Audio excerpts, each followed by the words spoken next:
Kecha mijozlarimizdan biri bizga murojaat qilib, 1S bazasida MSFO degan razdel bor ekan. Shu razdelda men bitta klik orqali o'zimni doimiy knigamni MSFO bo'yicha MSFO ga o'tkaza olaman. Ha, o'tkaza olasiz. Faqatgina siz hamma ma'lumotni MSFO bo'yicha o'zingizning 1S bazangizga to'g'ri kiritgan bo'lsangiz. Agar siz barcha buxgalteriya ma'lumotlarini 1S ga noto'g'ri kiritgan bo'lsangiz yoki kerakli razdellarni to'ldirmagan bo'lsangiz, dastur buni to'g'ri deb qabul qiladi va siz noto'g'ri kiritgan ma'lumotni noto'g'riligicha transformatsiya qilib beradi. Buning uchun nima qilish kerak? Yechimi bor. Yechimi yo siz kuchli mutaxassisni jalb qilishingiz kerak. Transformatsiya uchun sizni barcha ma'lumotlaringizni aynan shu MSFO standartlariga moslashtirib berish uchun.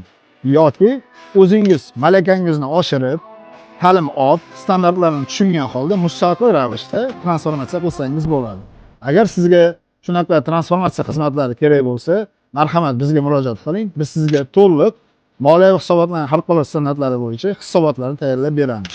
Bizning malakali mutaxassislarimiz bu narsaga tayyor. Salomat bo'ling.